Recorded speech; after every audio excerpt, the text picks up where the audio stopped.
The phone felt greasy against my ear. No, Mark, I get it. The client wants pop. They always want pop. What the hell does that even mean? It's a logo for a dental insurance firm. I was slouched so deep into the sofa that the worn fabric was starting to feel like a second skin. Outside the single large window of my fourth-floor apartment, the Chicago sky was the color of a dirty nickel. A fine, persistent drizzle was beginning to coat the glass. It means make it brighter, Kyle. Use the yellow I sent you. Mark's voice crackled through the speaker.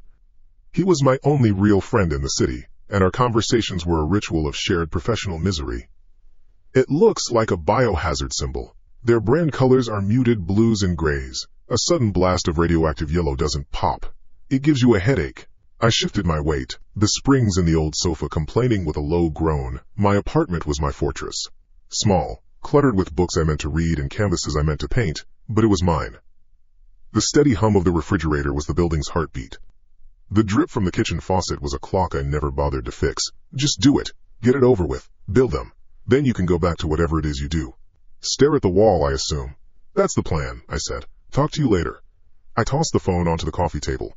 It landed next to a stack of mail and an empty mug. The silence of the apartment settled back in, thicker this time. The drizzle was turning into a proper rain, smearing the view of the opposite building's brick facade. I needed air. Not recycled, dust-heavy apartment air, but the cold, wet air of the street. Something to rinse the client's feedback out of my brain. I heaved myself off the sofa and walked to the door.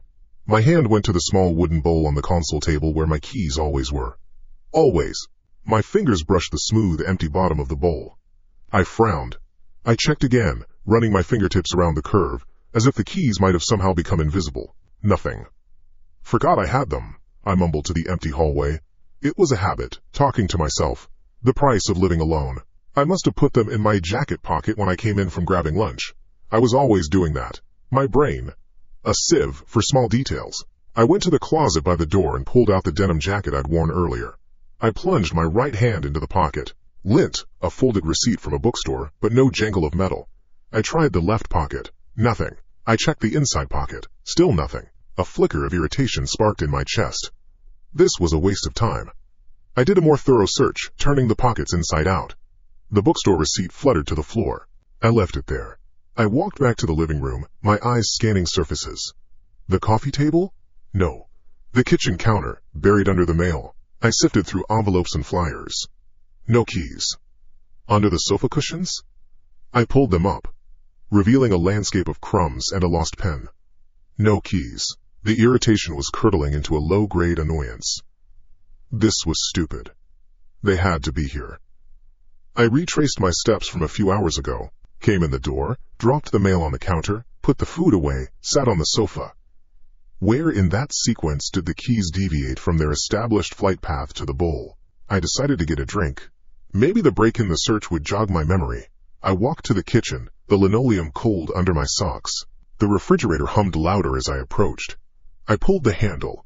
The small interior light flickered on, illuminating the usual contents. A half-empty carton of milk, some takeout cartons, a bag of sad-looking lettuce, and my keys. They were sitting on the wire rack of the freezer compartment, a delicate layer of frost clinging to the metal. They were nestled right next to a pint of pistachio ice cream. I stared. I did not buy pistachio ice cream. I hated pistachio ice cream. My hand, which had been reaching for the water bottle, froze in midair. The annoyance vanished, replaced by a cold, quiet confusion. The keys in the freezer made no sense. It wasn't a lapse in memory. It was a malfunction in logic. You don't absent-mindedly put keys in a freezer. It's not like leaving them in a jacket pocket. It requires a specific, nonsensical series of actions. Open fridge, open freezer compartment, place keys, close freezer, close fridge. I slowly reached in. The metal was shockingly cold, a brittle chill that bit at my fingertips. I pulled them out. The frost began to melt instantly, leaving small, dark beads of water on the brass and steel. I looked at the pint of ice cream. Luigi's Creamery. The label read in a cheerful looping script. I had never heard of it. I never shopped at the boutique grocery store 3 blocks down where they might sell something like this. Something was not right. The feeling was no longer just confusion. It was a deeper sense of dislocation, like waking up in a room where someone has moved all the furniture 1 inch to the left. It looks the same, but you keep bumping into things. I shut the freezer door, the keys now clutched in my fist, the cold seeping into my palm. My gaze fell on my phone, still on the coffee table. An idea, sharp and unwelcome, pierced through the fog.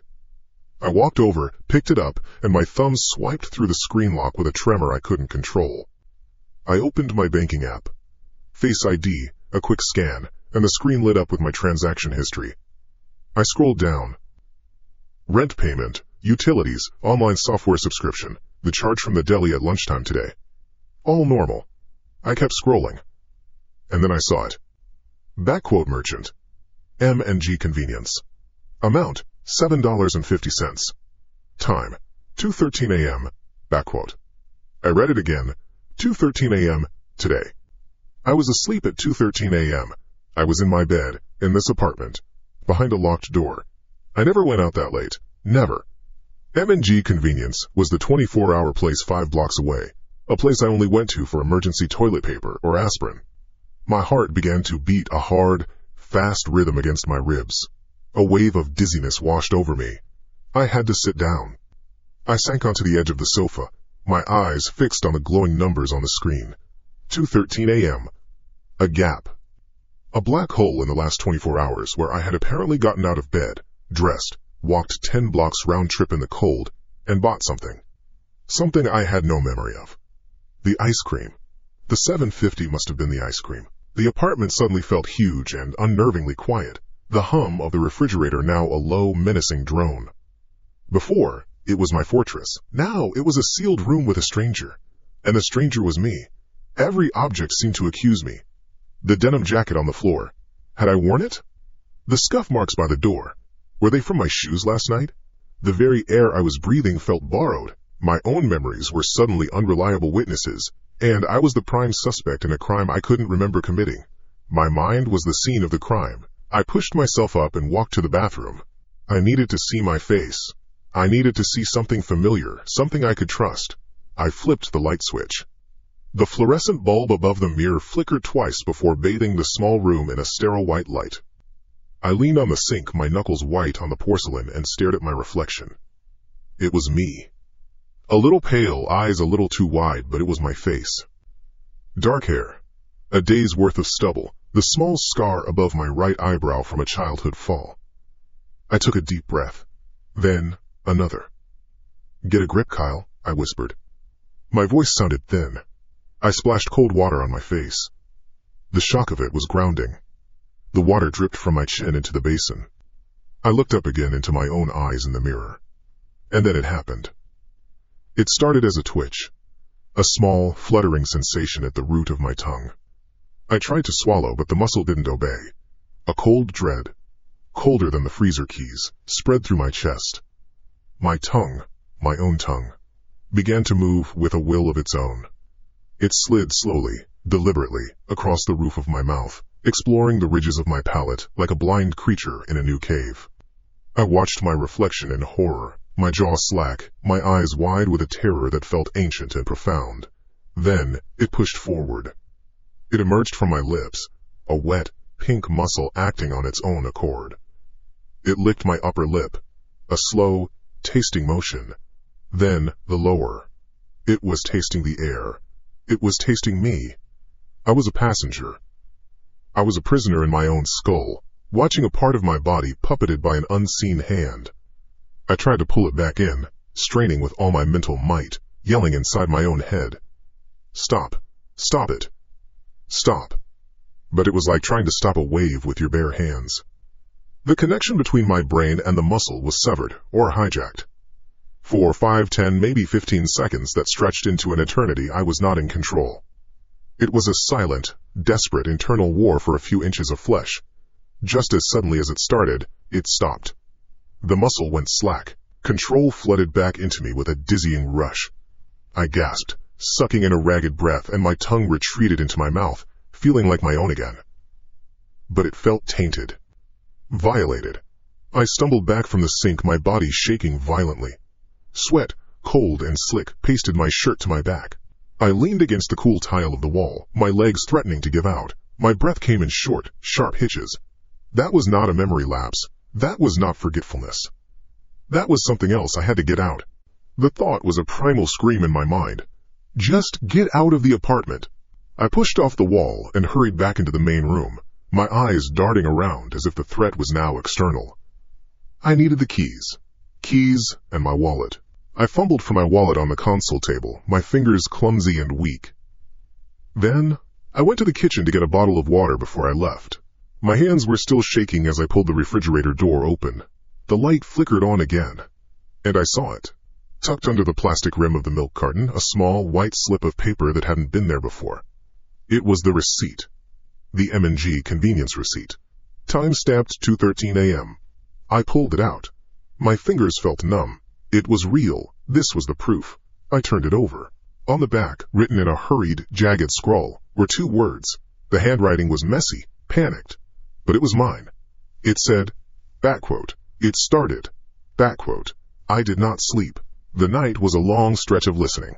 The refrigerator hummed. The pipes in the wall ticked. The city outside exhaled a low, constant breath. The slip of paper from the convenience store was on the coffee table. I had smoothed it out. The 2 words, backquote, "It started," backquote, stared up at the ceiling. My handwriting. My proof. Dawn arrived not as a light but as a lessening of the dark. The gray of the sky turned a shade lighter. It felt like an accusation. I pushed myself off the sofa. My limbs were stiff. My neck ached from the angle at which I'd held it for hours. The apartment was a mess. A container from last night's takeout sat open on the counter. My jacket was a heap on the floor. The mail was a chaotic pile. Order. I needed to create order. A physical task. Something with a clear beginning and a clear end. I started in the kitchen. I threw the takeout container in the trash. The plastic lid made a sharp snap as I pressed it down. I gathered the mail, stacking it into a neat rectangle. I wiped the counter with a damp cloth, scrubbing away a ring of coffee I didn't remember making. The motion was repetitive, back and forth. The friction was real, the clean surface was real, this was control. I moved to the living room. The large, white rug was the centerpiece. It was a stupid purchase for a single guy in a dusty, 4th-floor walk-up, but I had liked its starkness. A blank space in the middle of my clutter. I went to the hall closet and pulled out the upright vacuum cleaner. I unwound the cord, the plastic coiling and fighting me. I plugged it into the wall. The machine roared to life. The noise was loud, filling the entire apartment, drowning out the hum and the ticking and the sound of my own thoughts. It was a good sound. I pushed it forward across the white fibers. The brushes whirred against the pile. I pulled it back. A clean stripe appeared. I pushed forward again, overlapping the last path by an inch. Methodical. Precise. I was a machine performing a function. Nothing else. Forward. Back. The world was reduced to this 4-foot by 6-foot rectangle of white. I could make this one small patch of the world clean. I could fix this. I was nearing the center of the rug. Forward. Back. And then I stopped. The roar of the motor continued, but my arm was frozen. Right in the middle of the next path was a mark. It was not a smudge or a spill. It was a shape. Dark brown, almost black, against the white. The distinct outline of a shoe's tread. The deep grooves filled with what looked like wet soil. A partial print, but clear. Unmistakable. My size. I clicked the power button. The roar cut out. The silence that rushed back in was heavy, physical. It pressed on my ears. I stood there, staring at the footprint. It was an impossible object. An artifact from a timeline that did not exist. I had not left the apartment since yesterday afternoon. I had not walked through mud. The soles of my shoes were clean when I came home. I was sure of it. I was home all night, a prisoner of my own listening. Wait, something is not right. The thought was not mine. It was a cold, flat statement that surfaced in my head. I let go of the vacuum handle. It rocked on its wheels before settling. I took a step back, my eyes locked on the print. It looked fresh. The edges of the mud were still damp. I could see small clumps of earth, rich and black, clinging to the rug fibers. It was an invasion. A defilement of the one clean space I was trying to create. I turned and walked, fast, to the entryway. My heart was a fist hammering against my ribs. I yanked open the door to the shallow closet where I kept my shoes. There were a few pairs. My work shoes. A pair of old boots. My favorite sneakers, the ones I wore everywhere. I looked down. The sneakers sat on the floor of the closet. They were caked in mud. Thick, wet black mud that covered the canvas sides and clogged the treads, a perfect match for the print on the rug. A single, desiccated leaf was stuck to the left heel. It was the mud of a place with trees and damp earth, not the concrete and grime of a city street. I backed away from the closet slowly. I did not touch the shoes. I did not want to touch them. They were my shoes, but they were not mine. They belonged to the man who went out at 2:13 a.m., the man who bought pistachio ice cream, the man who walked through mud and then came back into my home and left a piece of it on my white rug. I scrambled for my phone. My fingers fumbled with the screen. Weather app. I pulled up the history for the last 24 hours. Chicago. Drizzly yesterday afternoon. Clear skies overnight. 0 precipitation. I checked the news. No water main breaks. No sudden construction projects in the park 3 blocks over. No rational explanation. A cold wave washed up my spine. The apartment walls seemed to press in. The door. I had to secure the door. I ran to it, my socks slipping on the hardwood floor. I shot the deadbolt. The sound of the thick metal bar sliding into a place was a solid, comforting backquote. Thunk backquote. It wasn't enough. I looked around wildly. A heavy wooden dining chair stood against the wall. I grabbed it, the legs scraping against the floor with a screech that made my teeth ache. I dragged it to the door and wedged its back firmly under the knob. I stood there, panting. I leaned my forehead against the cool wood of the door. Locked. Barricaded. Safe. But the realization hit me with the force of a physical blow. The mud was already inside. The lock was on the wrong side of the threat. The enemy was in the room with me. He was wearing my shoes. He was sleeping in my bed. I pushed myself off the door and turned, surveying my apartment. My fortress. It was a cage. Every object was now alien territory. The coffee table. The sofa. The computer on my desk. Had he touched him? Had he sat there? What had he done in the hours I couldn't account for? Then it started. It wasn't a thought. It was a pull. A physical compulsion originating from somewhere deep in my gut. It was a silent, powerful command to move. My legs tensed. My feet wanted to turn toward the single sliding glass door that led to the small, useless balcony. The urge was to walk to it, slide it open and look down. No, I fought it. I planted my feet. My muscles locked. No, I whispered, the word a dry rasp in my throat. The pull intensified. It was like a thick rope was tied around my waist, tugging me forward. My own body was trying to betray me. It was a mutiny. I stumbled a step toward the glass door. My hands flew out, searching for an anchor. They found the edge of my heavy wooden desk. I grabbed it, my fingers digging into the particle board. My knuckles went white. The battle was purely physical. My legs wanted to walk. My torso strained against my arms. A silent war was waged in my own frame. My shoulders burned. The tendons in my forearms screamed. The pull was immense, a tidal force dragging me toward the balcony, toward the 4-story drop to the concrete alley below. A voice, not made of sound but of pure intention, flooded my mind. It was not my voice. It was a raw, commanding presence. Look down. I grit my teeth. A low groan escaped my lips. My body bucked against my own grip. I was holding onto the desk as if it were the edge of a cliff, and my own feet were trying to kick me off. My breath came in ragged, painful gasps. The force wanted to see what was down there. It needed to. It was using my eyes, my legs, my hands. I was just the machinery. Look down. Fuck you, I gasped, the words tearing at my throat. I squeezed my eyes shut. I focused every ounce of my will, every shred of my identity, into my hands, into the act of holding on. The wood bit into my palms. A splinter dug into my flesh. The small, sharp pain was a lighthouse in the storm. It was my pain. It was real. I focused on it. For a long moment that felt like a lifetime, the struggle was absolute, a perfect balance of opposing forces. Me, and this thing inside me. Then, just as it had with my tongue, the feeling vanished. The pull was gone. The muscles in my legs went slack. The tension in my body evaporated in a dizzying rush. I collapsed against the desk, my arms giving out. My chest heaved. I was slick with sweat. I stayed there, draped over the wood, for a full minute, just breathing. In. Out. My lungs burned. My arms shook with violent tremors from the exertion. I had won. I had fought my own body and won. Slowly, shakily, I pushed myself up. I needed to do something normal.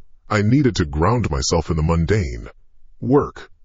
The logo for the dental insurance firm. Mark's email. I stumbled into the chair, the casters rolling weakly. My hand felt for the mouse. My fingers were clumsy, still trembling. I clicked.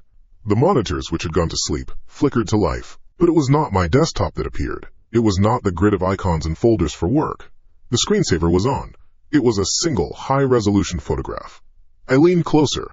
My breath caught in my chest. The image was an aerial shot, taken from a high angle, looking down. It was a cemetery. I recognized it. Greenwood, not 5 miles from here. Trees, headstones, neat grass paths. And, in the center of the frame, a rectangle of freshly turned earth. A dark wound in the green lawn. An open, empty grave. Waiting. The image did not blink. A digital photograph, crisp and cold. The open grave was a perfect, dark rectangle on the screen. A void. It held my gaze. My desk lamp cast a small pool of yellow light, but the rest of the apartment was in shadow. The light from the 2 monitors painted my face in a pale, shifting blue. I could feel the hum of the computer's fans through the wood of the desk. A low, constant vibration.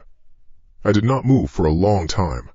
My body was a statue made of cooling wax. The only thing alive was my heartbeat, a fast, shallow rhythm in my ears. I traced the edges of the grave with my eyes. The freshly dug earth was mounded neatly to one side.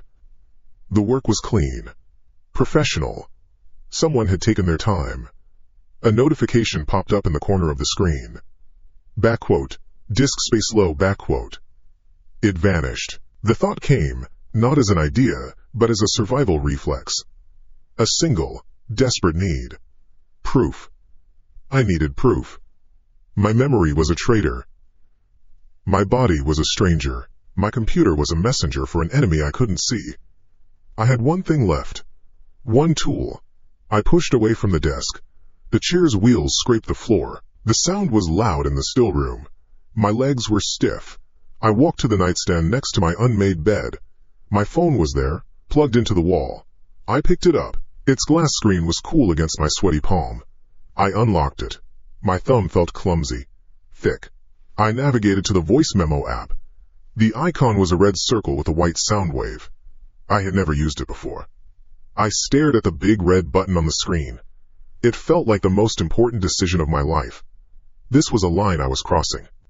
I was formally admitting that the man who lived in this apartment, the one who paid rent and bought groceries, was no longer the only one here. I was setting a trap in my own home. For myself. My finger hovered over the screen. This was a fool's errand. What did I expect to find? Myself talking in my sleep? The sounds of me getting up to go to the bathroom? But the image of the open grave burned behind my eyes. The mud on my shoes. The compulsion to look down from the balcony. I had no other move to make. I tabbed the record button. A small red light blinked on the screen. A timer began to count the seconds. Backquote, 0 hours, 0 minutes, and 1 second backquote. Backquote, 0 hours, 0 minutes, and 2 seconds backquote. I placed the phone on the nightstand, speaker side up. I positioned it carefully, angled toward the bedroom door. I plugged the charger back in. The screen stayed lit, the timer marching forward. There was no thought of sleep. I lay down on top of the covers, fully clothed. My jeans felt rough against my skin. My shoes were still on. I stared at the ceiling. The faint orange glow of the city at night seeped through the blinds, casting long, thin stripes across the room. I listened. The refrigerator in the kitchen cycled on with a low groan. A siren wailed, miles away, then faded. I listened to the sound of my own breathing. In, out. A slow, controlled rate. I was trying to perform the act of being normal. The red light on the phone's screen was a single, watchful eye in the dark. I do not know when I went under. It was not sleep. It was a cutting of a wire. One moment I was staring at the ceiling, and the next, light was bleeding through my eyelids. Morning. The gray, unforgiving light of another day. My neck was a knot of pain. My mouth was dry, tasting of old copper. For a second, a single, blessed second, everything was forgotten. It was just a bad night. Then my eyes focused on the phone. The screen was dark. I reached for it. It was heavy in my hand. I sat up, my back protesting. The apartment was exactly as I had left it. The chair wedged under the front door handle. The vacuum in the middle of the living room. The footprint on the rug. I unlocked the phone. The voice memo app was still open. The recording had stopped. The file was there. A long blue bar on the screen. The duration, back quote, 7 hours 14 minutes and 22 seconds, back quote. My finger trembled as I moved the playhead, dragging it across the timeline of my own missing hours. I pressed play. Hiss. The low, ambient sound of the room. My own breathing, slow and regular. I hit the fast-forward button. The breathing became a high-pitched whir. A car horn blared outside. The pipes ticked. I scrubbed forward, my thumb sliding across the glass. 1 hour. 2. Nothing but the small sounds of a man sleeping in his apartment. My heartbeat started to slow. Maybe I was wrong. Maybe I had imagined the whole thing. The stress, the isolation. It was getting to me. I was manufacturing my own terror. I let the recording play at normal speed from the 3-hour mark. More breathing. The hum of the refrigerator. Back quote, 3 hours 14 minutes and 8 seconds, back quote. A sound. A shifting of weight on the mattress. The rustle of fabric. My breathing pattern changed. It was gone. Silence. Then, the soft creak of the floorboards next to the bed. A floorboard I knew well. I had stepped on it 1,000 times. I held the phone closer to my ear. My own breath was caught in my throat. I heard footsteps. Soft, bare feet on the hardwood floor. They moved from the bedroom, out into the hall. I heard the faint jingle of my keys being lifted from the hook by the door. Back quote, 3 hours, 14 minutes and 51 seconds, back quote. The solid back quote clack, back quote, of the deadbolt being unlocked. Back quote, 3 hours, 14 minutes and 56 seconds, back quote. The scrape of the wooden chair being dragged away from the door. It was a heavy sound. Effortless.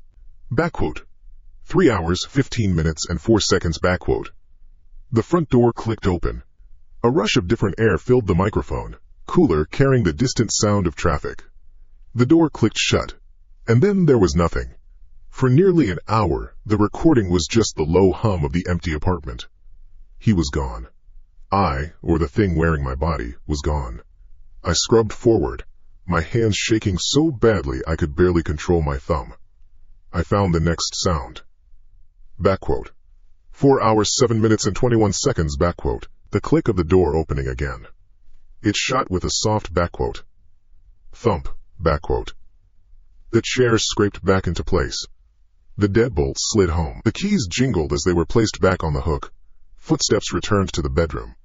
I heard the bed creak as the weight returned to it. A moment later, the slow, rhythmic sound of breathing began again. My breathing. As if nothing had happened. The recording continued until the moment I woke up and stopped it. I dropped the phone onto the mattress. The mud. The grave. It was real. He had gone out. He had done something. And he had come back. My mind raced. I had to call someone. The police? What would I say? Hello, I think I went out last night and did something but I don't remember. They'd think I was a crank. Or worse, a criminal trying to fake an alibi. Mark? My boss? What could he do? My sister in Portland? She'd just worry. She'd tell me to see a doctor. A doctor. The thought made a cold spot form in my stomach. What if they locked me up? What if they put me on medication that made me even more helpless? A passenger in my own skull while this thing drove. No, I couldn't trust anyone. Not yet. I needed more information. I picked the phone up again. I had to listen to the whole thing. Carefully. Every single second. I put it back to the beginning, just before he got up. I turned the volume all the way up. I closed my eyes, trying to force all my awareness into my ears. The rustle of the sheets. The creak of the floor. The footsteps. I listened to him leave. I listened to the void he left behind. Then I listened to his return. The lock. The chair. The footsteps. The creak of the bed. And then, I heard it. It was almost too quiet to notice. Underneath the sound of my own returning breath on the recording, there was another sound. A voice. My voice. But it was not my voice. It was flat. Devoid of any inflection. It was the voice of a machine reading a script. So low it was almost a whisper. I rewinded. Played it again. Leaned in until the phone speaker was pressed into my ear canal. Phase 2. The voice whispered. My voice. Target identified. Bypass obstacle. A jolt went through my body as if I'd touched a live wire. The words meant nothing, and everything. They were cold.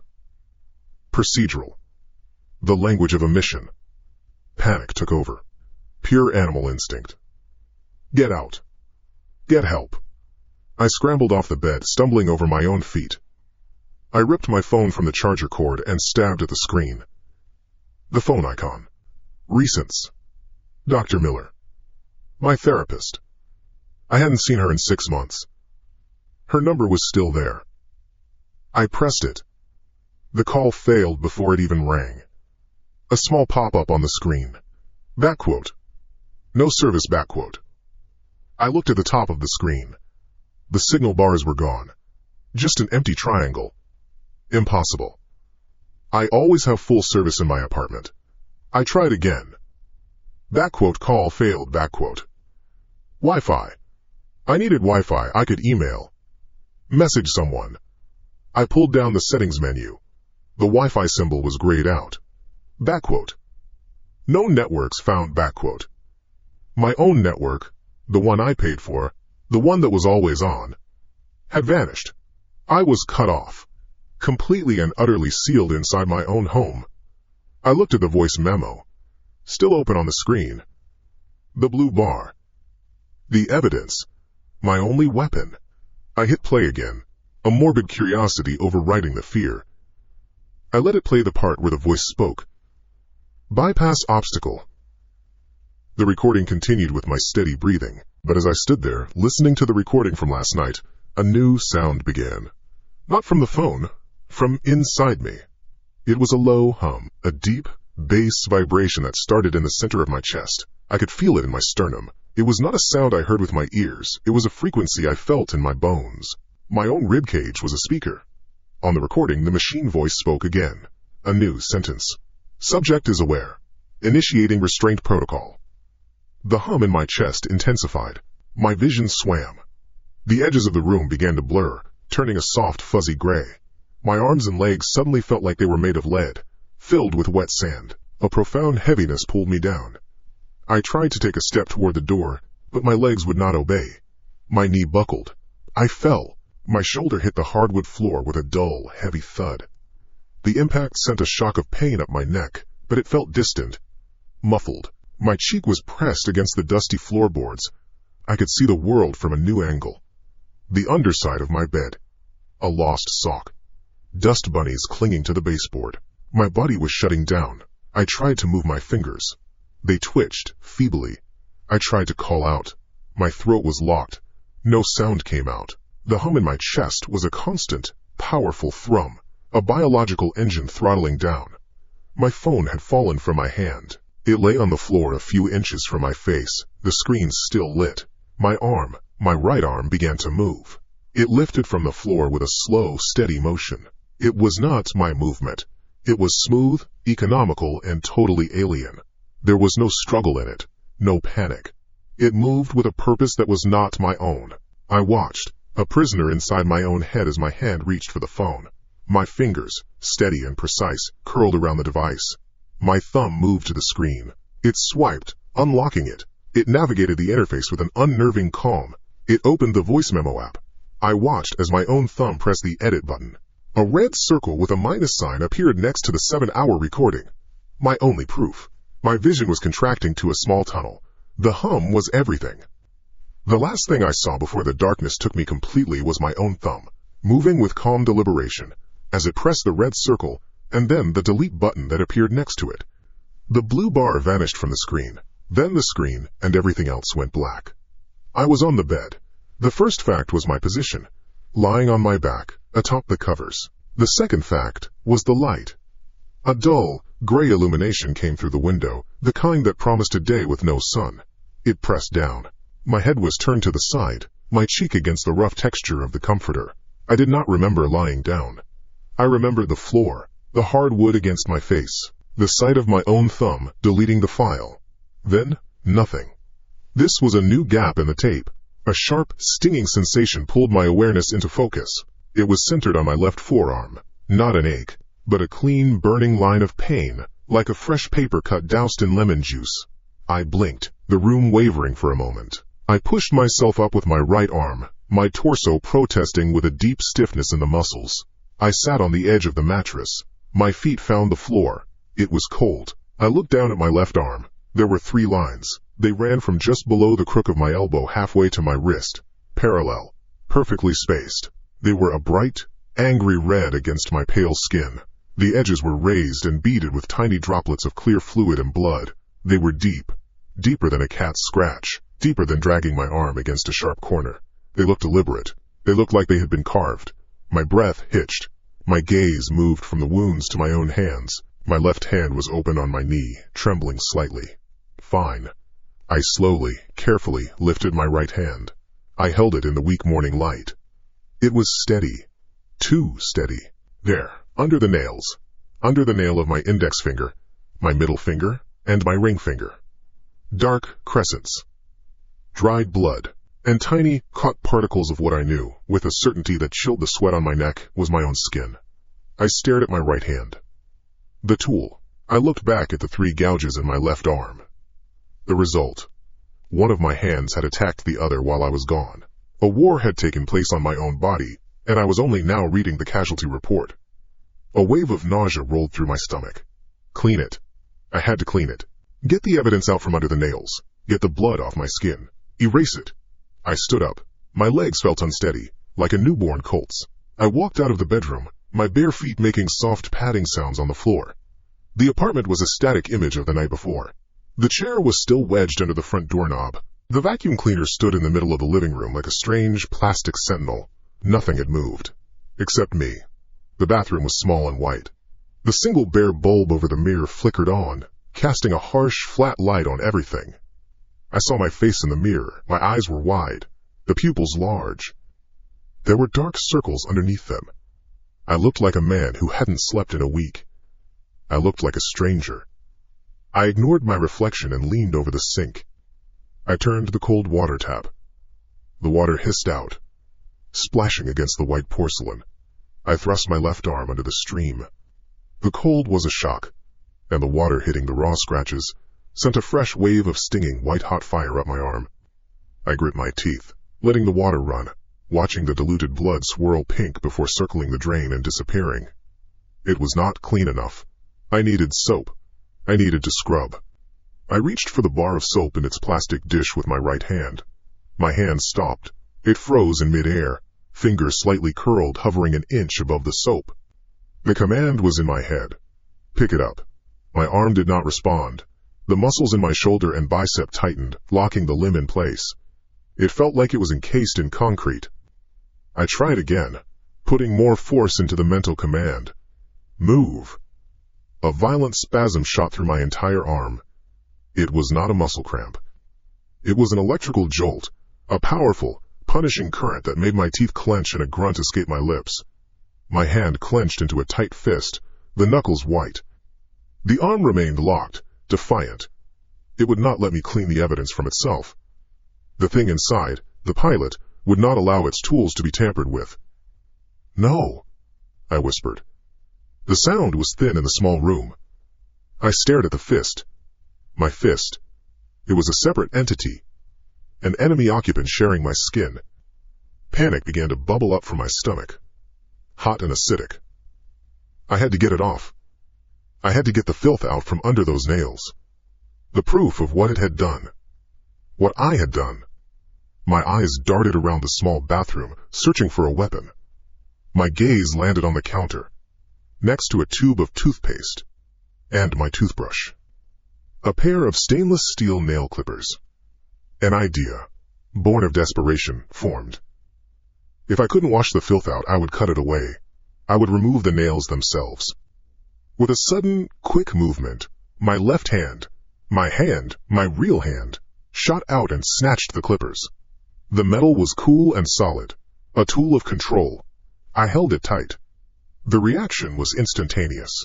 My right arm, The rogue limb moved with a speed that was impossible.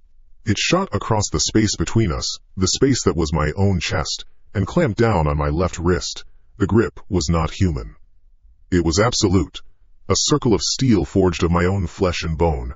There was no give, there was no tremble, there was only pressure. Immense, crushing pressure. A sob of pain and shock escaped me. I tried to pull my left hand back, but it was like trying to pull a pole out of frozen earth. The right hand held it fast. The fingers dug into my skin, the nails pressing hard. I could feel the bones in my wrist grinding against each other. The struggle began. A grotesque, intimate battle fought in the silence of my own bathroom. My left arm, fueled by my terror, strained and pulled. My right arm, powered by something else, held it with an effortless, mechanical strength. My own body was at war with itself. I pushed with my legs, trying to use my whole weight to break the grip. My back slammed against the tiled wall. The impact jarred my teeth. The right arm did not budge. I grunted, my face contorted, sweat beading on my forehead and stinging my eyes. The clippers were still clutched in my left hand, the metal digging into my palm. My left thumb strained, trying to get leverage, trying to bring the jaws of the clippers to bear on the nails of the captor hand. It was useless. The angle was wrong. The strength was gone. The right hand began to twist. A pure, searing agony exploded in my left wrist. It was a wet, tearing sound inside my arm, a sound I felt more than heard. A scream ripped from my throat, raw and loud. The right hand twisted further, a slow, methodical rotation that bent my wrist to a degree it was not built for. My fingers, my good fingers, went numb. The nail clippers fell from my grasp, clattering onto the tiled floor. The struggle was over. It had lasted 10 seconds. My right hand, the victor, loosened its grip slightly. It did not release me. It held my limp, throbbing left wrist and simply pinned it to the wall. I was panting, my vision blurry with tears of pain. I stared at the hand that held me captive. My hand. Then, it moved. It uncurled its fingers from my wrist, reached down, and picked up the nail clippers from the floor. Its movements were fluid and economical. No hesitation. It held the clippers for a moment. Then, with a flick of its wrist, it threw them. They flew across the room and hit the wall with a sharp clack, then skittered into the corner behind the toilet. It released me. My left arm fell to my side, useless and on fire. I cradled it against my stomach, whimpering. My gaze was fixed on my right hand. It hung in the air for a moment, fingers slightly curled, as if observing its work. The light from the bulb over the mirror caught the tips of the fingers, and I saw it. It was only for a second. A flicker. The skin on the pads of the first 3 fingers, the same fingers with the blood under their nails, seemed to change. The normal, soft texture was gone. For that single moment it was replaced by a faint, almost imperceptible sheen. It was like the thin film of oil on a puddle of water. A slick, pearlescent quality that caught the light with an unnatural, nacreous glimmer. It was smooth. It was alien. Then, as quickly as it appeared, it was gone. The hand was just a hand again. My hand. Flesh and blood and bone, hanging at the end of my arm. But I had seen it. I slid down the wall, my legs giving out, until I was sitting on the cold floor. My left wrist was a galaxy of pain. My right hand rested on my right knee, palm up, looking innocent. I stared at it, at the memory of that oily light. The voice on the recording was a mission report. The hum in my chest was a protocol. The fight in the bathroom was a system override. This wasn't a loss of control. It was a transfer of ownership. And the new owner was just beginning its renovations. I remained on the bathroom floor for a long time. The tile was cold against my back. Each beat of my heart sent a dull, throbbing signal up my left arm, a wave of misery starting from the mangled wrist. It was a low, grinding ache, a constant reminder. Sometimes, if I shifted my weight, a sharp, electric jolt would shoot to my elbow, making me gasp. My right hand rested on the floor beside me. It looked like a hand. It did not look like a weapon. It did not look like a jailer. Time lost its edges. The light from the window in the other room shifted from gray to a deeper gray. The sun had set without me noticing. A hollow space opened in my stomach. It was a familiar sensation. Hunger. I had not eaten. The thought of food was distant. An idea that belonged to a different person living a different life. But the feeling was real. A physical emptiness that demanded to be filled. Getting up was a slow, awkward process. I used my right arm to push myself into a sitting position, then to brace against the wall. I did not trust it. I kept my eyes on it the whole time. It obeyed. I rose to my feet, my legs stiff. My useless left arm was held tight against my chest. The thought came with a surprising clarity. Order a pizza. It was so normal. So mundane. A life raft of routine in a sea of madness. I could do that. I could pick up the phone. I could speak to another human being. I could pretend for 10 minutes that I was just a man in an apartment, hungry after a long day. I found my phone on the coffee table. Picking it up with my right hand felt strange. I had to type the number for the local place with one finger, my thumb. It was a slow, clumsy task. A voice answered on the second ring. A young woman, bored. Benny's. What can I get for you? My own voice felt rusty. A large pepperoni. That it? Yes. Address? I gave it to her. I read the numbers of my credit card. The right hand, the one that had crushed its counterpart, held the phone steady to my ear. The voice on the other end said it would be about 40 minutes. I said thank you. I hung up. I had successfully completed a normal human task. A small, pathetic victory. I sat on the couch and waited. I did not turn on the television. I did not pick up a book. I just sat, listening to the sounds of the building, the groan of pipes in the wall, the muffled bass of a neighbor's stereo. Each sound was sharp, distinct. My injured wrist continued its low, painful pulse. I watched my right hand, waiting for it to betray me again. It rested on my knee, motionless. The buzzer shattered the quiet. The sound went through me like a jolt. I stood up. I walked to the door. I looked through the peephole. A young man in a red cap stood in the hallway, holding a pizza box. He looked impatient. He shifted his weight from one foot to the other. I had to remove the chair wedged under the doorknob. My good hand did the work, pulling it away.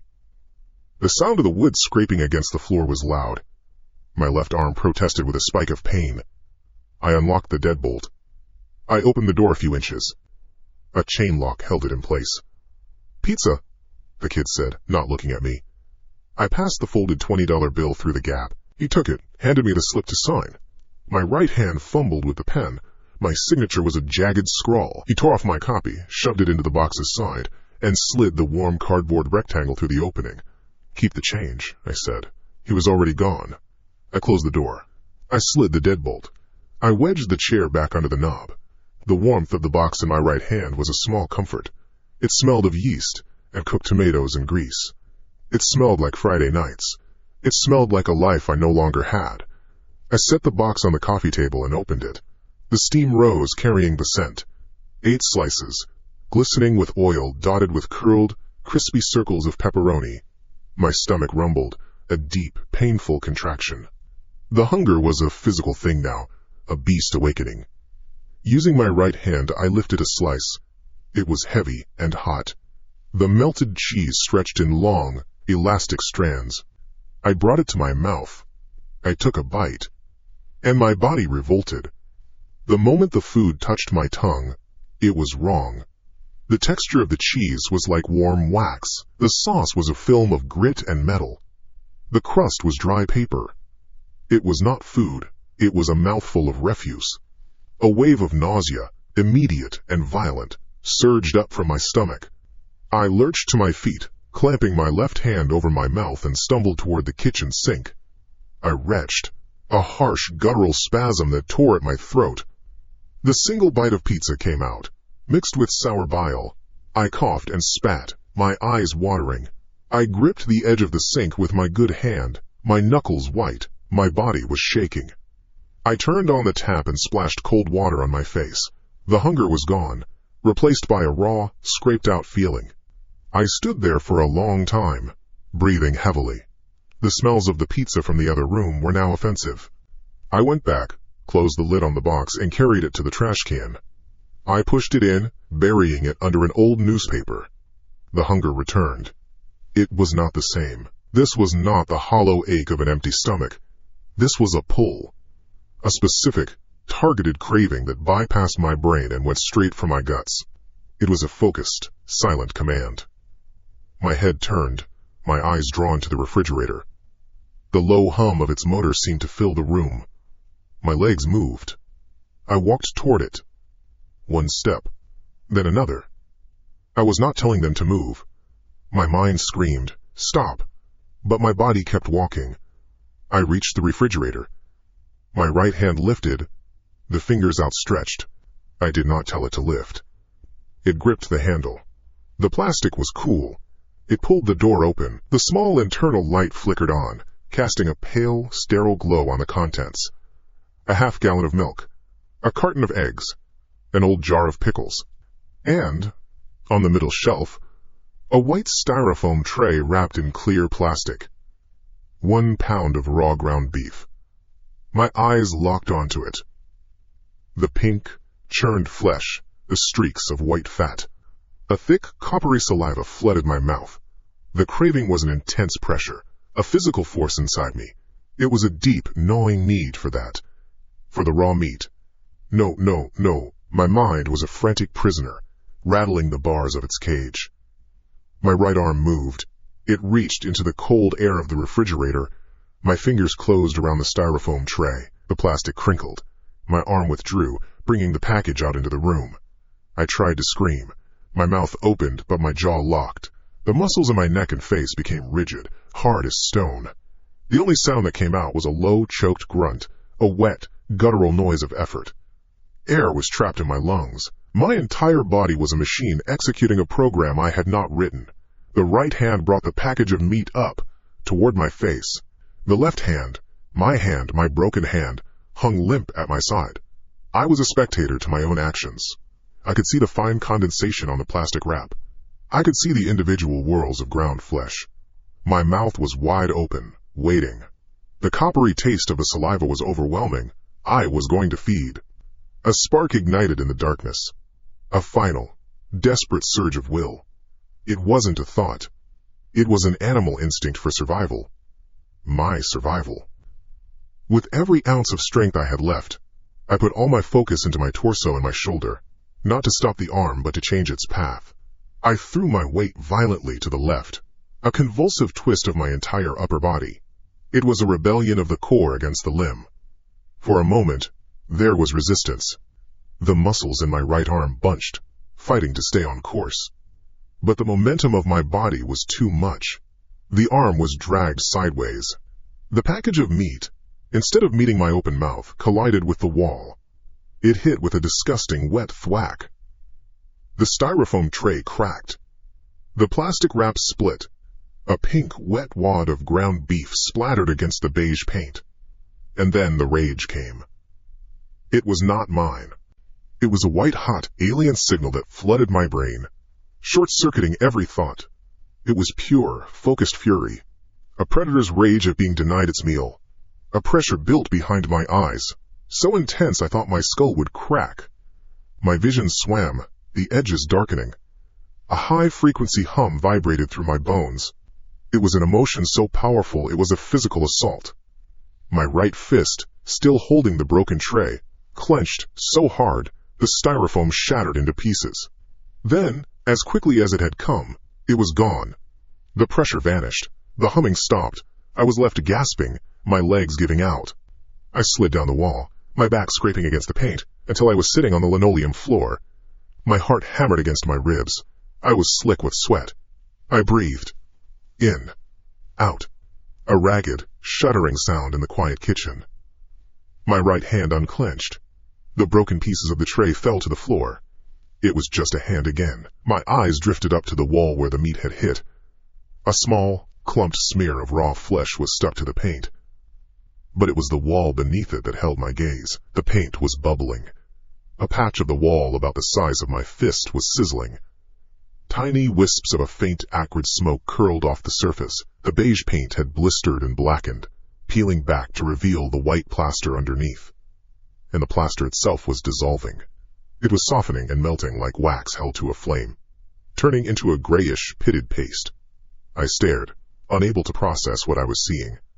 My saliva, the spit that had filled my mouth in anticipation.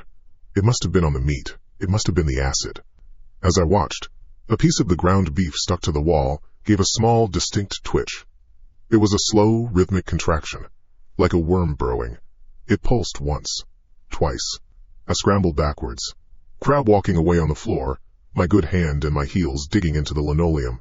I didn't stop until my back hit the cabinets on the other side of the kitchen. I sat there, shaking, my eyes locked on the dissolving patch of wall and the thing that pulsed upon it. The renovations were continuing, and the new owner was testing its tools. I stayed on the kitchen floor, my back pressed against the lower cabinets. The linoleum was cold through my shirt.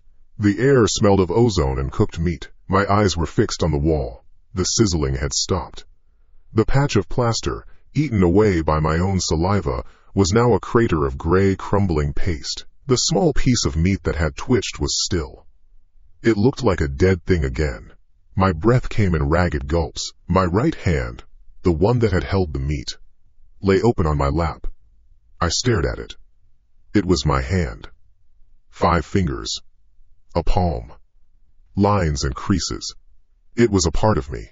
It was also a tool for something else. A guest with its own appetite. Time passed. I did not measure it. The only clock was the throbbing in my mangled left wrist, a dull, rhythmic pain that anchored me to the room. Eventually, the need to move was stronger than the fear. My legs were cramping. My neck was stiff. I pushed myself up, using my good hand against the floor. I did not look at the wall as I left the kitchen. I did not look at the pizza box on the floor by the trash can. I walked into the bathroom and shut the door behind me. I did not lock it. I knew a lock would not matter. The room was small, white, and sterile. I leaned over the sink, my right hand gripping the porcelain edge. I looked at myself in the mirror. My face was pale, my eyes wide and dark. There were smudges of dirt on my cheek. I looked like a man who had wrestled with himself and lost. I turned on the cold water. The sound of it running was loud in the small space. I cupped water in my right hand and splashed it on my face. It was a shock, but a clean one. I did it again. And again. The water ran down my neck, soaking the collar of my shirt. As I straightened up, water dripping from my chin, I felt it. An itch. It was on my back, high up on my left shoulder blade. It was a persistent, nagging sensation under the skin. The kind of itch you can't ignore.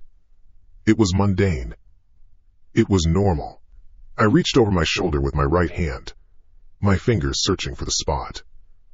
I scratched. The fabric of my shirt moved, but the itch remained. Just as intense, just as deep. I tried again, twisting my arm at an awkward angle, my fingers digging harder. Nothing.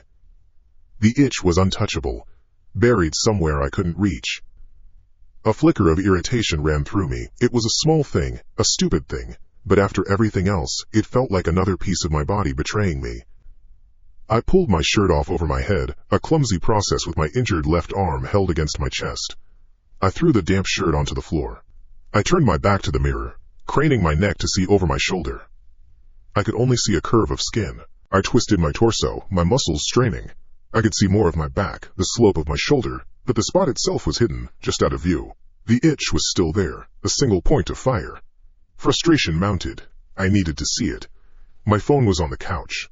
I went out to get it, my bare feet silent on the floorboards. The main room was dark, the only light coming from the streetlights outside the window. I grabbed the phone. The screen was cool against my palm. Back in the bathroom, I closed the door again. I stood with my back to the mirror and turned on my phone's camera, switching it to the front-facing view. I held the phone over my shoulder, angling the screen so I could see its reflection in the mirror behind me. It was an awkward, reversed image. I moved the phone around, trying to find the right spot. The image on the screen was a blurry landscape of my own skin. "Come on," I muttered, my voice a low rasp. I braced the phone against my shoulder, holding it steady. The camera's autofocus hunted for a moment, the image swimming in and out of clarity. Then it locked. The picture on the small screen sharpened. I saw it. It was not a rash, it was not a bite. It was a perfect circle of skin, roughly the size of a silver dollar. The patch was completely hairless, the skin itself was smooth, without a single pore or blemish. It had a pale, waxy sheen, a shade lighter than the rest of my skin, as if it had never seen the sun. It did not look like it had grown there.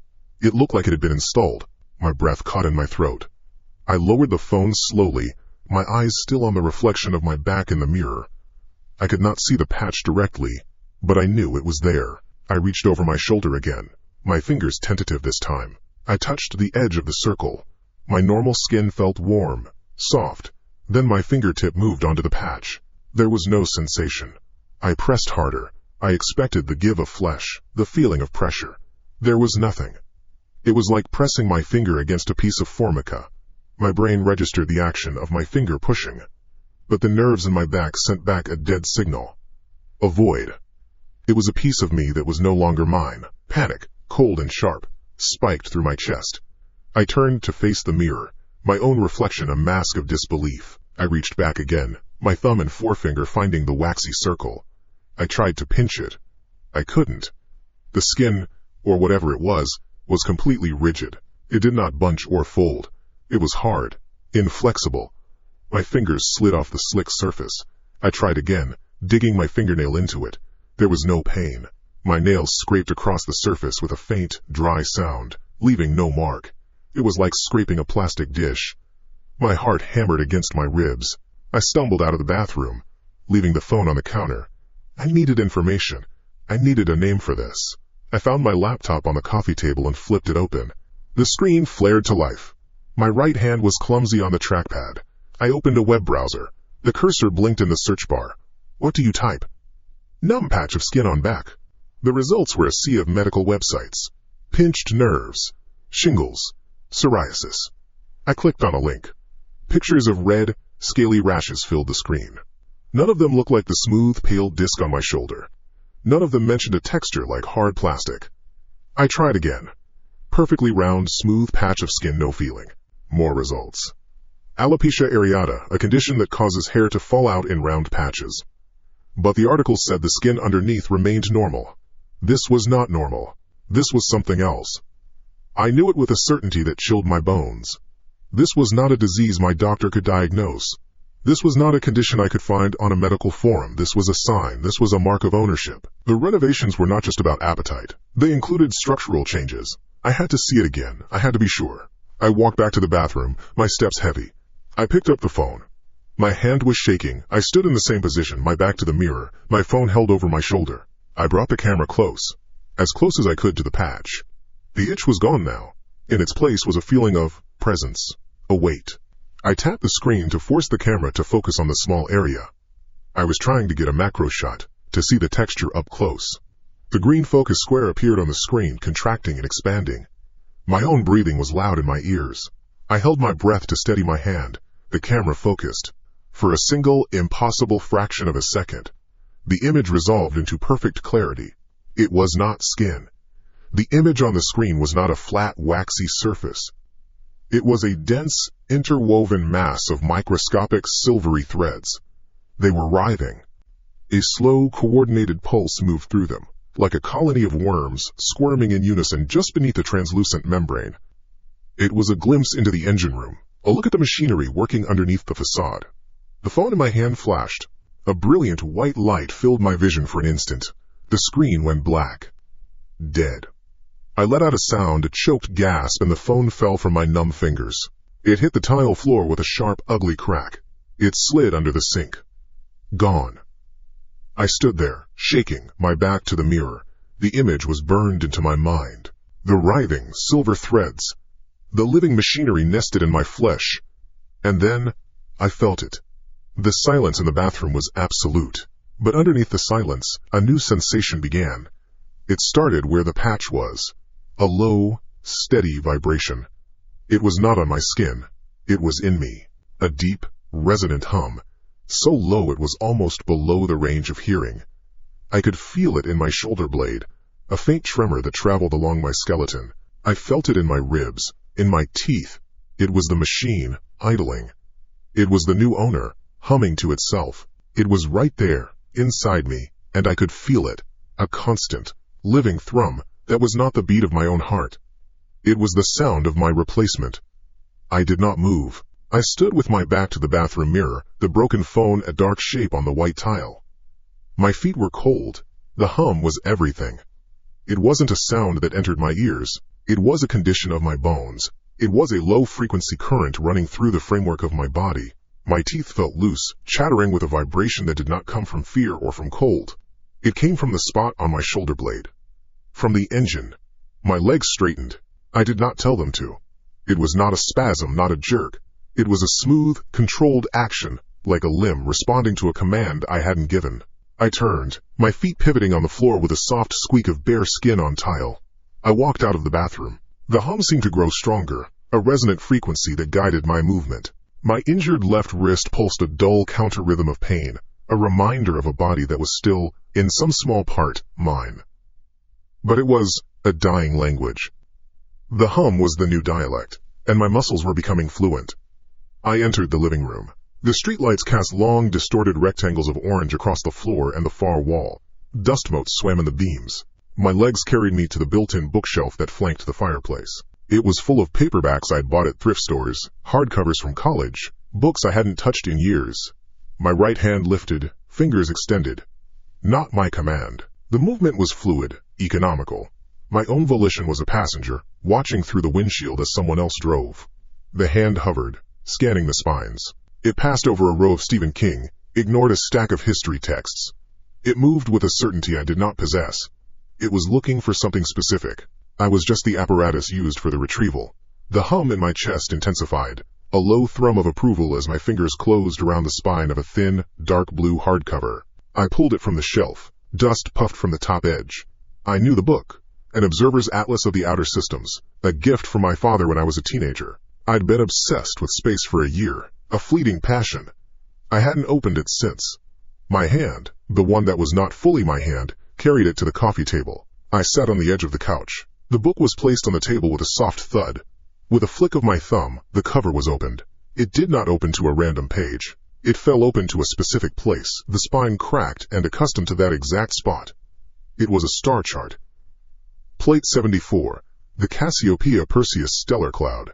A dense field of white pinpricks on a black background. Names and designations were printed in small, precise font. NGC 869. Stock 2. My eyes scanned the page, but my focus was being dragged, pulled toward one specific section. It was a cluster of stars, faint and unremarkable. One of them had a circle around it, drawn in red ink. My blood became ice water. I knew that ink. It was from the pack of fine-tipped pens I kept in the mug on my desk. The circle was not perfect, slightly shaky, the work of a human hand. It was my hand.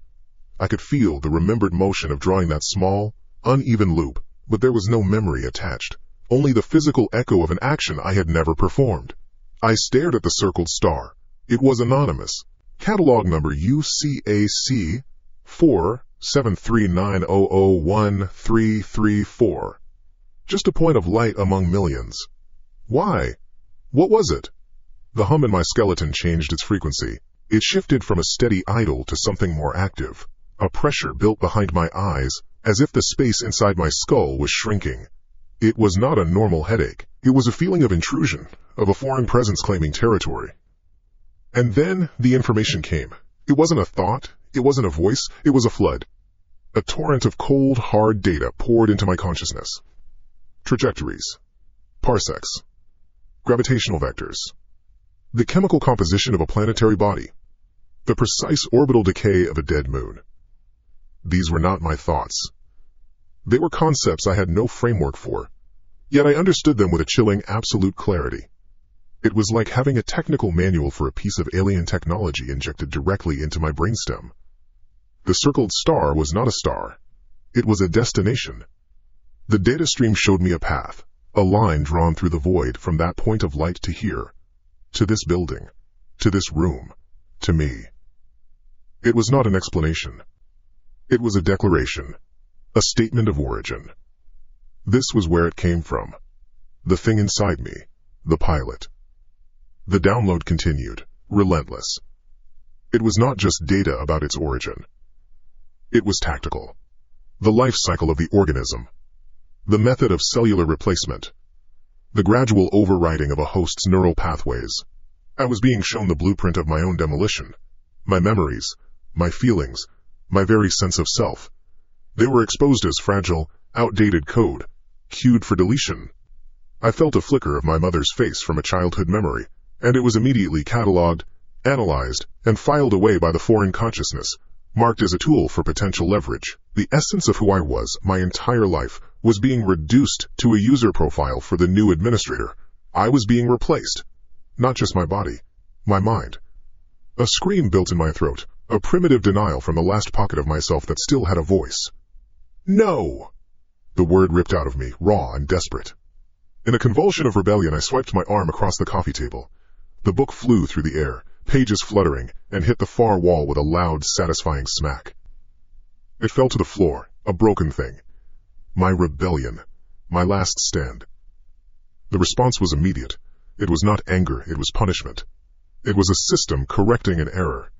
A spike of pure, white-hot agony shot through my skull, from the base of my neck to the space behind my eyes. The hum inside me magnified into a piercing, high-frequency shriek that existed only in my head. I cried out and grabbed my temples, my knuckles white. The world dissolved. The light from the street lamps outside the window bent and warped. The edges of the furniture began to shimmer and bleed into the shadows. I watched, my breath hitched in my chest as the air in front of me began to ripple. It was like the heat haze above a summer road, but it had form. It had intent. From my own arms, from the flesh of my forearms and the back of my hands, the distortions grew. They were tendrils. Long, translucent, shimmering appendages that phased in and out of view. They were not solid. They were apparitions of energy. Ghost limbs that stretched out from my body. I could see the grain of the floorboards through them. They waved slowly in the air, exploring the space around me, and I felt nothing. No sensation of them emerging from my skin. No physical weight. They were a projection. A visual output from the thing in my head, displayed onto my perception of reality. One of the shimmering tentacles drifted toward my face. I flinched back, but it kept coming. It was thin, almost elegant, and it moved with a fluid purpose that was not part of the room's physics.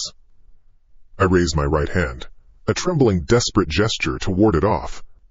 My real, physical hand passed directly through the spectral limb. There was no resistance, no change in temperature. It was like passing my hand through a projection from a film, but my mind screamed that it was real. The thing inside me was showing me what it was. It was showing me its true shape. The pain in my head crested. The shriek became unbearable. My vision collapsed into a pinpoint of light. And then, blackness. I came back to the sound of my own ragged breathing.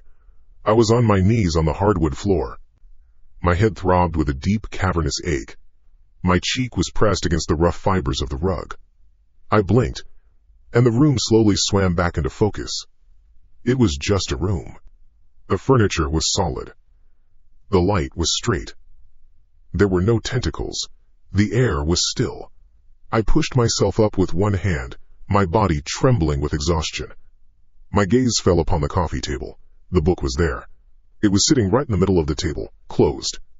Not on the floor by the wall where I had thrown it. It was neat. Tidy. As if it had never been moved. A cold dread, far worse than the pain, seeped into my bones. It was a message. Your actions do not matter. I will restore order. My eyes scanned the surface of the book. Something was different. A small, pale rectangle was sticking out from between the pages. A bookmark. I crawled the last few feet on my hands and knees. My heart hammered against my ribs, a fast, frantic drum against the slow, steady hum of the engine inside me. I reached out a shaking hand and touched the thing sticking out of the book. It was photographic paper. I pulled it free. It was an old photograph. The corners were soft. The colors faded to a nostalgic sepia tone. It was my parents, standing in front of their first house. They were younger, so much younger than I remembered them. My dad had his arm around my mom's shoulder, and they were both laughing, squinting against a sun that shone from outside the frame. It was a moment of pure, uncomplicated happiness. A piece of my foundation. A memory the thing inside me had already catalogued. My throat tightened. Why this? Why show me this? My thumb brushed against the back of the photo. I felt a slight indentation of letters. I turned it over. The ink was black and sharp against the yellowed paper. It was new. The handwriting was a familiar, right-leaning scrawl. It was precise. It was my handwriting. 4 words. They are next. The 4 words sat on the back of the photograph like a judgment. They are next. My own handwriting. The ink was so black, so fresh. The letters a clean, sharp violation on the faded yellow paper. The hum in my bones gave a low, resonant thrum, a vibration of satisfaction, of a point being made. A fire started in my stomach. It wasn't the parasite. It was me. A hot, chemical surge of adrenaline that bypassed all the cold dread. My parents. The image of them laughing, squinting into the sun, superimposed itself over the dim reality of my living room. That was my foundation. That was the memory it had sifted through, catalogued, and now held as a weapon. My body was not my own, but this feeling was, this rage. I got to my feet. It was a clumsy, uncoordinated movement, a puppet fighting the strings. My legs shook, but they held. I ignored the book on the table, the photograph that had fallen from my numb fingers to the rug. They were details. The objective was suddenly clear, a single point of light in the overwhelming darkness. I had to warn them. My laptop was on the small desk in the corner. It felt a mile away. I took a step. My left leg was heavy, dragging. The controlling presence within me resisted the movement, applying a subtle, viscous pressure against my own will. It was like wading through setting concrete. Every step was a battle. My breath came in ragged bursts. I did not command my body to move. I begged it. I forced it. I focused on the image of my mother's face. I reached the desk. My hand, trembling, fumbled with the laptop lid. The plastic was cool and smooth. A normal object in a world that no longer had normal rules. I lifted the lid. The machine chimed to life, the small fan whirring. The screen illuminated my face with a pale, clinical light. My reflection was a stranger's. The eyes were wide, the skin stretched tight over the bones of my skull. I looked hunted. My fingers found the trackpad. They felt thick and clumsy. I clicked the icon for the video call program. The application window opened. My contact list appeared. Mom and Dad. Their smiling profile picture, taken last Christmas, seemed to mock me. My hand moved to click the call button. The internal resistance intensified. A pressure built behind my right eye. A specific, pointed ache. A warning. Do not do this. I pushed through it. My entire focus, all the remaining shreds of my identity, narrowed down to that single action. My index finger twitched, then pressed down on the trackpad. The click was the loudest sound I had ever heard. The program began to dial. A series of electronic chimes echoed in the room, each one a hammer blow against my skull. The pressure behind my eye flared. The hum in my skeleton changed pitch, rising to an insistent, angry whine. I gritted my teeth, tasting copper. My jaw ached from the tension. The screen showed the call connecting. Please pick up. Please, just pick up. Then, the connection established. The screen filled with the face of my mother. She was in their kitchen. The familiar yellow wallpaper was behind her, the cuckoo clock I'd hated as a kid hanging on the wall. She looked tired, her reading glasses perched on her head. A frown creased her forehead. Chris? Honey, is everything all right? It's late. Her voice, so normal, so warm, shattered a piece of the horror and replaced it with a sharp, desperate grief. I had to get the words out. Now. You look pale, she said, her frown deepening. Are you getting enough sleep? I opened my mouth. I gathered the air in my lungs. I formed the words in my mind. They're in danger. It's here. It's inside me. Listen to me. It was a scream waiting to be born. My mouth moved. My vocal cords vibrated. A voice came out. I'm okay, Mom. Just fine. The voice was mine. The tone was not. It was smooth, calm, unbothered. The words flowed out with an easy confidence I hadn't possessed in weeks. I listened to them, a horrified passenger locked in the back of my own head. My throat, my tongue, my lips, they were all being operated by a foreign driver. I was a spectator to my own betrayal. My mother's expression softened with relief. Oh, okay, honey, you never call this late. I know. Sorry to worry you, the calm voice continued effortlessly. I was just thinking about you guys. Wanted to say hi. How's Dad? No. The denial ricocheted around the inside of my skull, a silent, frantic scream that had no exit. I tried to make my hand move, to wave it, to signal something was wrong. It remained placidly in my lap. I was perfectly still. A convincing mannequin. He's fine, my mother said, smiling now. The sound was a torment. He's in the den, asleep in his recliner with the TV on as usual. I'll tell him you called. Yeah, do that, my voice said. Listen, I should probably get some sleep myself. Just wanted to check in.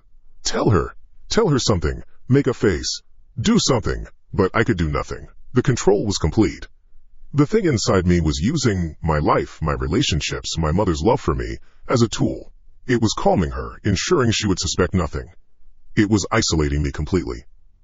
All right, sweetie, get some rest. We love you. Love you too, Mom, my voice said, and a part of me broke. The call ended. Her face vanished from the screen, replaced by my own blank, placid reflection. The connection was severed. The warning had not been delivered. The lie had been told. My rebellion was not a thought. It was a physical eruption, a final, convulsive surge of a cornered animal. With a guttural roar that was entirely my own, I threw my body forward, both of my hands freed for a single, violent instant, raised up and slammed down onto the laptop. The sound was a wet, percussive crack of plastic and electronics. The screen spiderwebbed with 1,000 fractures before going dark. The energy of the blow sent a shockwave of pain up my arms. But it was a good pain. It was a pain I had caused. The reprisal was instantaneous. It was not punishment. It was a system overload. A circuit breaker trip. The hum in my frame became a physical shriek that vibrated every cell. A jolt, like a direct application of a cattle prod to the base of my spine, threw me from the chair. My back arched violently, my head snapping back. My heels in the back of my skull were the only parts of me touching the floor. My teeth slammed together, and I tasted the hot metallic burst of blood on my tongue. My muscles locked, every fiber pulled taut in a body-wide cramp of impossible force. I couldn't breathe. My vision was a pinprick of white light. A new sensation ripped through me, centered between my shoulder blades. It was not pain. It was pressure. A specific, localized feeling of tearing, like thick canvas being ripped apart from the inside. I heard a sound, a wet, short rip, and I distantly understood it was the sound of my own skin. From that spot on my back, a new kind of agony bloomed. A nerve-deep burning. And then, something moved. Something extended. In the periphery of my spasming vision I saw it, a sliver of blackness unfurling into the air beside my head. It was no bigger than my finger, thin and wet and glistening under the orange glow from the window. It twitched once, twice, an alien thing testing a new atmosphere. It was a limb. A piece of it. A piece of the pilot, forced into view by the system crash I had initiated. Then, as quickly as it had appeared, it was gone. It retracted, a motion so swift it was almost subliminal. The system was rebooting, correcting the error. The seizure subsided. My body went limp, crashing to the hardwood floor. I lay there, twitching, a current of aftershocks running through my limbs. I curled into a ball, my forehead pressed against the cold wood. A sob escaped my throat, a raw, wounded sound. Tears and drool, and a little blood trickled from my mouth onto the floor. The burning in my back was a dull, throbbing ache now. A new wound, a new secret. The room was silent except for my own ragged breathing. Ting! The sound was small. Digital. Impossible.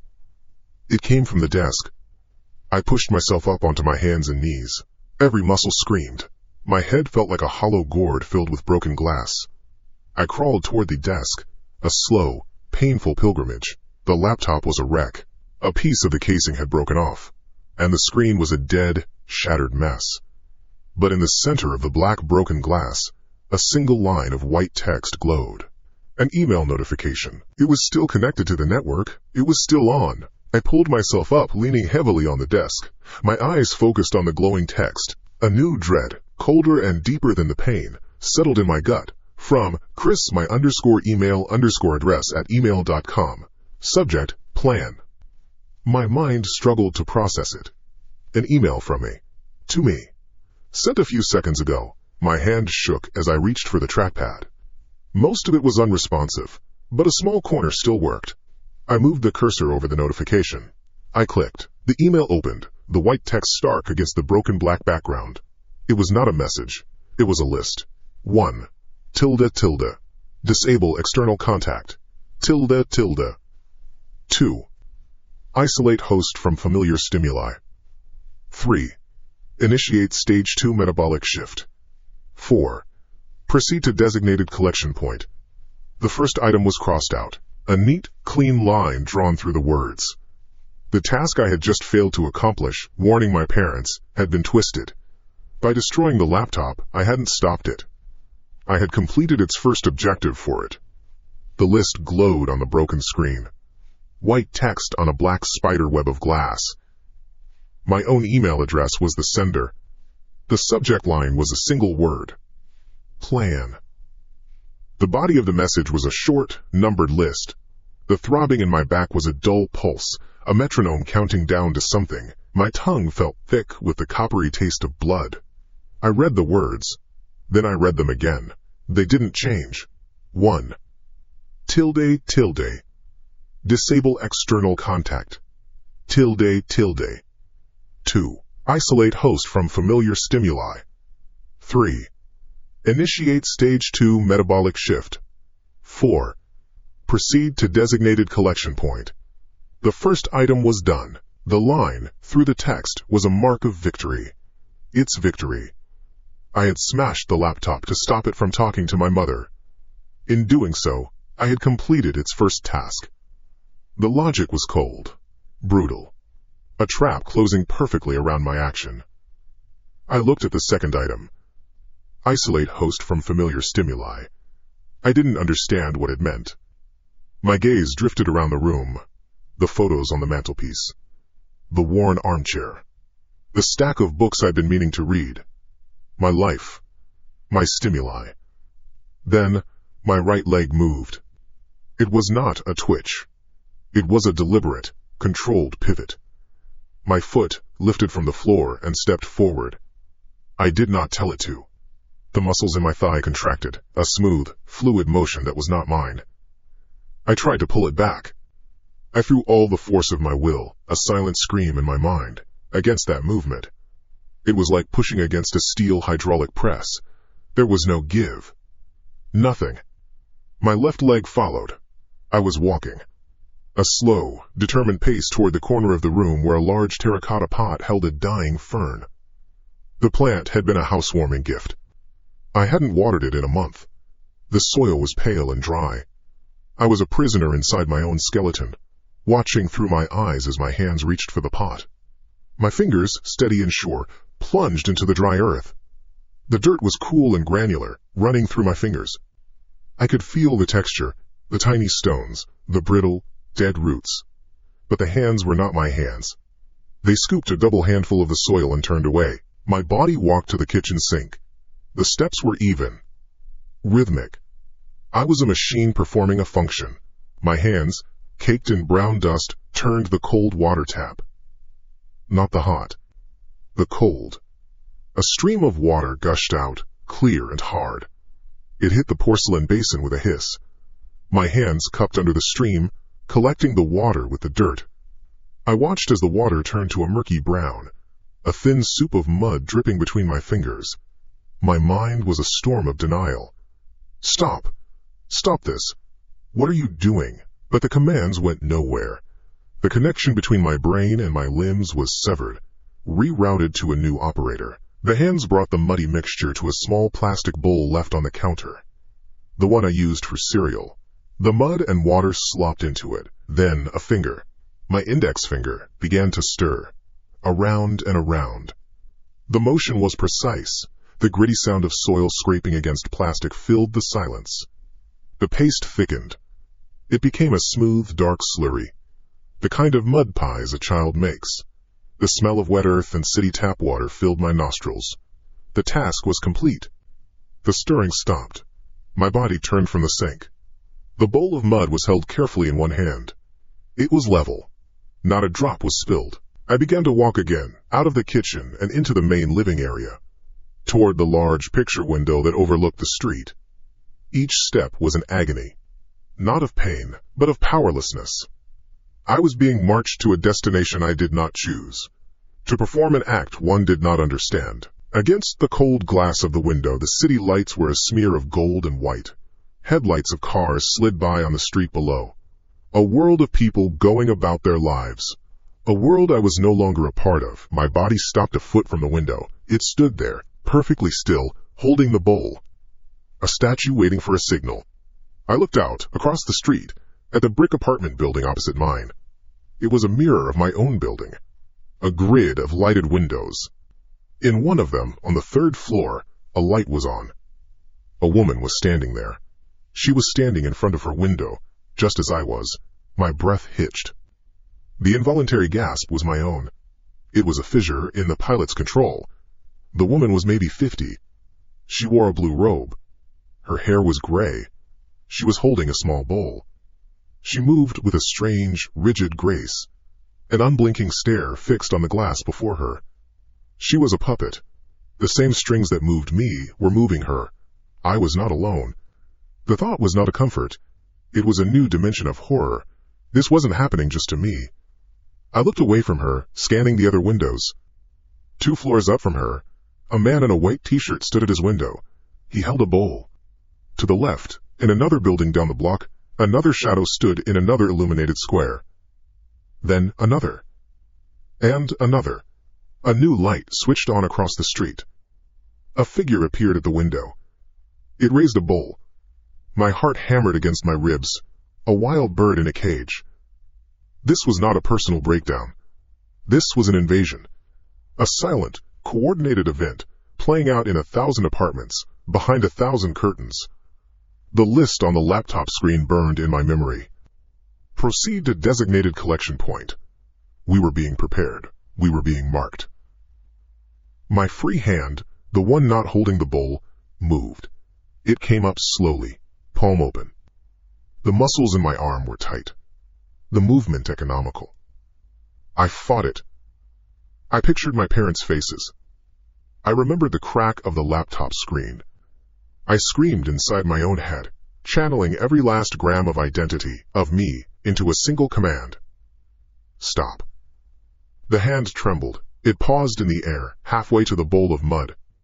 For a second, a glorious, beautiful second, I had control. The fingers curled slightly inward. A flicker of rebellion, but the pressure inside me, the hum in my bones, simply increased its voltage. It was not a struggle. It was a correction. The way a power grid compensates for a surge. The resistance in my arm vanished, overwhelmed by a superior force. My fingers uncurled. My hand moved with renewed, unshakable purpose.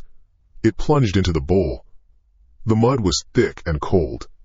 It squelched, coating my fingers, my palm, the back of my hand. The sensation was disgusting, foreign. A violation. My hand, now covered in the dark paste, pulled out of the bowl. It rose slowly. Drops of muddy water fell to the floorboards. Plink. Plink. I looked out the window again. Across the street, the woman in the blue robe was doing the exact same thing. Her muddy hand was rising. The man in the white t-shirt, his hand was rising. In dozens of windows, A constellation of dark, wet hands lifted in perfect, silent synchrony. A city of puppets in a slow, terrible dance. We were all reaching for the glass. My arm extended, my fingers, splayed and dripping, moved toward the cold surface of the window. My mind fought. It thrashed. It was a cornered animal biting at steel bars. It was useless. The final inches closed. I saw my own reflection in the glass. A pale, drawn face. Wide, terrified eyes. The eyes of a stranger. Behind my reflection, a legion of other strangers in other windows mirrored my final, awful movement. My fingertips touched the glass. The surface was cold. It sent a shock through my hand. The smear of mud was a dark, wet wound on the clear pane. As my hand moved, spreading the paste in a downward stroke, a final sound occurred inside my head. It was not a thought. It was not a noise from the room. It was a mechanism. A quiet click. Like a lock tumbling into place. A circuit completing its path. The screaming in my head stopped. The thrashing animal went still. The two warring signals, mine and its, did not merge. Mine simply ceased to exist. The frantic energy, the terror, the rage, it was all gone. Replaced by nothing. Not peace. Just an absence. The sensation that followed was completion. The list. The tasks. This was one of them. The program was running. The hand continued to move. It dipped into the bowl again. It brought another load of mud to the glass. It painted methodically. Up. Down. Side to side. There was no more fight. There was no more me to fight. The host was isolated. The body was an instrument, and it was playing its part beautifully. Through the streaks of mud, I could still see the city. The other lights. The other windows. One by one they were being darkened by the same ritualistic painting. A silent, creeping blight spreading from window to window, from building to building. The war for Chris was over. The war for everything else was just beginning. And no one was watching. No one knew. The bowl was empty. The window was a canvas of dark, drying earth. The task was done. The body stood still, awaiting the next instruction. The hand remained pressed against the glass. The smear of mud was already beginning to dry at the edges, turning a lighter shade of brown, cracking into a fine web. Beneath the grime, the reflection of the host's face was a distorted mask. The eyes were wide, but the terror that had filled them moments before was gone. It had been an inefficient output, a system error, now corrected. The state was functional. The hand detached from the window. The sound was wet, a slight suction giving way. It lowered to the body's side. The fingers were coated in the dark paste, some of it caught beneath the nails. The substance was a simple compound of Terran soil and dihydrogen monoxide, applied to a silicate surface, a conductor, an antenna. The purpose was clear. A scan of the external environment continued. Through the streaks on the glass, the grid of the city remained. Across the street, the unit in the blue robe, designated female, age approx. 50 to 60, turned from its window. The movement was smooth, without hesitation. It pivoted on its heel and walked from view into the interior of its designated dwelling. 2 floors above, the unit designated male, age approx. 30 to 40, did the same. Its window was now an opaque square of brown earth. Down the block, another light winked out behind a layer of mud. Another. The network was coming online. A low-frequency signal permeated the structure. It was not a sound the host's auditory system could process, but a vibration felt deep in the bone marrow, a resonance that vibrated through the fluid in the inner ear. It was a carrier wave, and now it was active. The mud on the window was the receiver, focusing the signal, amplifying it, feeding it directly into the host's modified neural pathways. Information began to flow. Not thought, not language, just pure data. Status updates from 1,000 nearby nodes. Unit 734, task complete. Awaiting directive. Unit 1129, task complete. Awaiting directive. Unit 81, task complete. Awaiting directive. The designations were not seen or heard. They were simply known. A shared consciousness, cold and vast, layered over the city like a second sky. Each apartment, each house with a freshly painted window, was another point of light in a new constellation. The host I occupied stood perfectly still, one of many, processing the influx. The isolation of the urban loner archetype had been a necessary prerequisite for Stage 1 incubation. It prevented external interference. Now that isolation was over. The host was part of a chorus. The bowl, now empty, was still in the body's left hand. The fingers uncurled. The plastic bowl dropped to the wooden floor. It hit with a hollow clack, rolled a half circle, and came to rest. A non-essential tool. The body's head tilted. A micro-correction of posture. The throbbing in the back, where the primary metabolic shift had been initiated, was no longer a pain signal. It was a steady, warm hum. A power source operating at optimal efficiency. The host's memory files were accessible. I scanned them for relevant topographical data. Streets, subways, waterways. The city was a blueprint. The objective had not yet been broadcast, but preparation was logical. The data was there, buried under layers of useless emotional attachments and sensory memories. A park where the host had once sat. A restaurant where it had consumed nutrients with another human. All irrelevant. The core data, the map, was what mattered. Then, the directive came. It was not a wave, but a spike.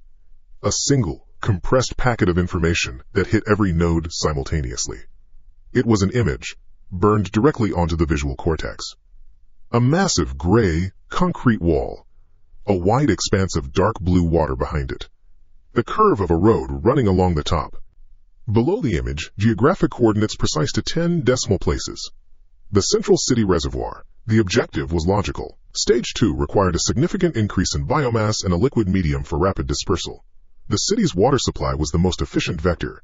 Infiltrate, submerge, release. The metabolic shift in each host would accelerate, converting organic matter into new spores. Contamination would be total within one solar cycle. The body turned from the window. The motion was immediate, a machine responding to a command. Each step was measured. The distance to the apartment door was 11.4 meters. The body covered it in 15 steps. The left hand, the one not covered in mud, reached for the doorknob. The metal was cool. The fingers wrapped around it. The thumb depressed the latch. The lock mechanism, old and simple, disengaged with an audible click. The body pulled the door inward. It swung open onto the dimly lit hallway. The carpet was a faded maroon, worn thin in the center. The air smelled of dust and the faint, lingering odor of a neighbor's cooked cabbage. At the exact same moment, the door directly opposite opened. The neighbor. Unit 735. A male, approximately the same age as this host, with thinning hair and a gray sweatshirt. He had completed his task as well. His right hand was caked in the same drying mud. He stepped out into the hallway. There was no eye contact. It was not necessary. His status was clear on the network. His directive was the same. He turned right, toward the elevator bank at the end of the hall. His footsteps were a soft, repetitive thud on the old carpet. My host body stepped out, letting the door close behind it. The latch clicked shut. It turned right. We began to walk, our steps falling into perfect synchrony. Thud, thud, thud. Two bodies, one purpose. The hallway was silent except for the sound of our movement and the low-frequency hum of the building's electricity in the walls. We passed other doors. Behind them, other units were beginning to stir, their own directives received. Soon, they would join the egress. We reached the end of the hall. The elevator doors were brushed stainless steel, scuffed and dull. The call button glowed with a faint white light. The neighbor, Unit 735, was closer, his muddy hand extended. The index finger, dark with dirt, pressed the button. The light surround turned a brighter amber. We stood and waited. Neither of us shifted our weight. We did not look at each other. We did not look at the numbers above the door. We simply faced forward. Two soldiers awaiting transport. I could feel the network pulsing around us. A new wave of status updates. Unit 4502, mobilizing. Unit 2188, mobilizing. Unit 903, mobilizing. Encountering resistance from pre-existing familial unit. Neutralizing. The report from Unit 903 was cold, a simple statement of fact, a problem being solved. The war for Chris was over. The war for the others was a series of minor, localized conflicts, being won door by door, room by room. A heavy thump and the whine of a motor sounded from the elevator shaft. The cables were drawing the car upward. The numbers above the door began to change. 2, 3, 4. It arrived with a soft ding. The sound was quaint, human. The doors slid open. The car was empty.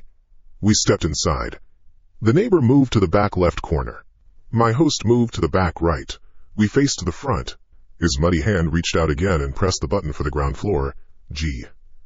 The doors slid shut, sealing us in the small, fluorescent-lit box. The car began its descent. The only sound was the low hum of the motor and the whisper of the guide rails. I looked at our reflections in the polished steel of the doors. 2 men. Staring ahead. One in a t-shirt, one in a gray sweatshirt. Unmoving. Their hands, one left, one right, were covered in drying mud. They looked like they were returning from a mundane gardening chore. They looked like nothing at all. This was the nature of the invasion. It did not come with fire from the sky. It did not come with ships and lasers. It came from within. It came on a Tuesday night. It wore your neighbor's face. It used your own hands to mark you for collection. And as it marched you silently out of your life and toward the next phase of its plan, no one screamed. No one ran. No one even knew the war had been lost before it had officially begun. The elevator slowed. Another soft ding. The doors slid open to the building's lobby. The air was different here, cooler, smelling of cleaning chemicals. The path to the street was clear. We walked out. The night air was cool, carrying the sound of distant traffic. Other figures were emerging from the doorways of the buildings up and down the block. A woman in a blue robe. A man in a stained white t-shirt. A teenager with headphones around his neck, his face blank. None of them spoke. None of them looked at each other. They simply emerged, turning in the same direction, their movements synchronized, their destination absolute. We were an army of ghosts, hiding in plain sight. And we were on our way to the water. Less than / body greater than.